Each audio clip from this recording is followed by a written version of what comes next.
Good morning, Grandview Middle School, Martin City. Anybody else who's watching this video? This is our first video, so we don't expect it to be good, but I know that this is going to be part of education going forward, and we're all going to get used to making videos of ourselves. So we're gonna practice right here, and we're going to share some things with you. We've been doing a lot of research and looking into flipped learning because that has this situation we found ourselves in has afforded us the opportunity to do some flipped stuff in our classrooms. In fact, the more research we did, the more excited we got about what this year could look like. The biggest piece that we want you to take away from this is the fall is not going to be like the spring. It is going to be better. I know that is what the biggest fear of all teachers is, that we don't want to do that again, and we don't either. So we think this is going to be a game changer. You've probably heard the district has purchased Canvas, and Canvas is just an amazing tool to help us flip classrooms. So we know most of you have an idea of what flipped classroom is and flipped learning is, but we're going to discuss a little more in detail of what we think it is and what it can mean for GMS or Martin City or Grandview High School, whoever wants to watch this video and look at the PD that we're putting together. Again, disclaimer, this is our first video, so please don't judge us. Yes. D'Amico, flip learning. What flip learning? What do you think about when you hear flip learning? Flip learning is, to me, it's going to turn you as a teacher into a facilitator. It's going to have you to create lessons and platforms for your students to become the teachers and students to collaborate more together. And the beauty of it is more self-discovery for your students and learning from one another. Once we learn the true value of what the instructional model would look like and be like, and it's really going to be easy for teachers to do. I think that it will be successful with consistency, but yet some small percentage of flexibility, being very cognizant of what decisions we're going to make as far as students are learning. I think it's going to be, as a teacher, it's just going to add accountability on the students. And that's really, really what we want after talking with a lot of our peers. Accountability, student accountability is really what we want our students to come out with. Those are great reasons why we're excited about Flip, and we want you guys to be excited about that too. Just kind of an overview of Flip, in my opinion, and kind of what I hope to see in our classrooms this year is we want to deliver content to the students, not through Zoom. We don't want to zoom in content to the students. So I think that would be ineffective. I think most teachers agree that would be ineffective. So the question is, how do we get content to the students? And the answer to that is we're going to do it through Canvas, and there's just lots of different ways to deliver content. Some can be videos that you find online. It could be finding an article that you want them to read. It could be textbook stuff, which may or may not be good, but depending on what you have. They can interview people. They can debate with their parents. There's so many different ways you can deliver content, and that's not gonna happen on Zoom. That's gonna happen on the kids' own time. Yes. And then the next piece of that is we've got to be able to evaluate and see if they did it or not.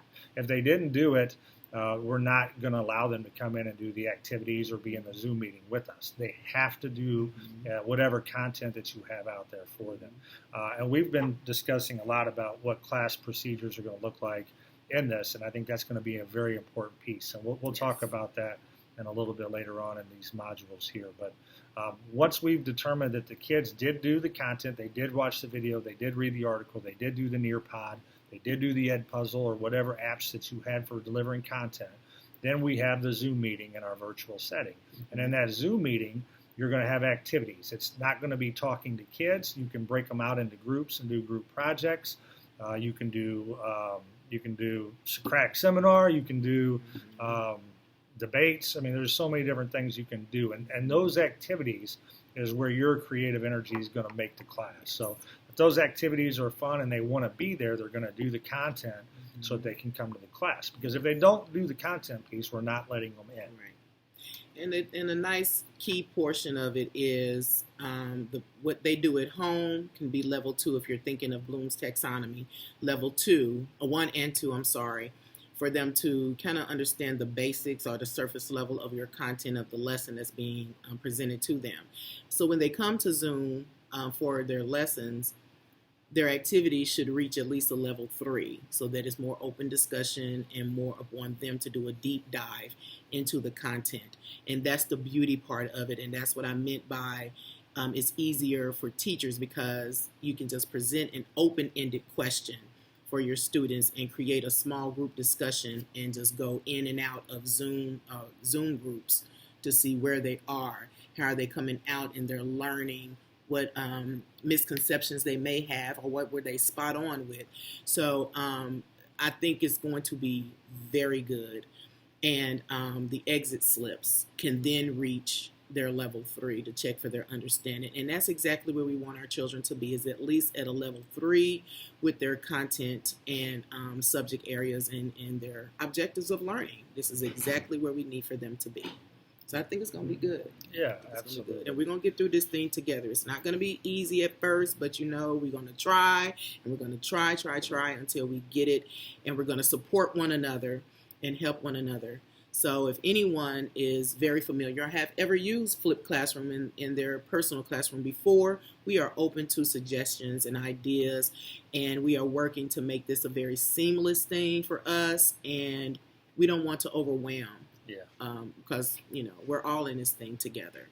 It's not a cliche. It's, we're in this thing together. One of the aspects of Flipped Classroom when you do your videos is they're going to ask, one of the things the experts say is that you do not want to go long on your videos, that they should be at a year and a half per grade level that you're teaching, or a minute and a half per grade level that you're teaching, or something like that. Mm-hmm. And this one's already getting too long. So I'm going to wrap this video up real quick, but I do want to tell you something else that I am excited about how this is going to work is when we do go to a hybrid class and the kids come to us twice a week, this works perfectly for that too. It just means those activities that we did on Zoom, they're going to be in our classroom so we can do some amazing things in class. And I really believe that doing school this way will be better than having kids in our building 5 days a week. I think we got to sell our kids on it. We got to show them, hey, you can learn this content. And the best part about Flipped, it isn't just the content that the teachers give the students.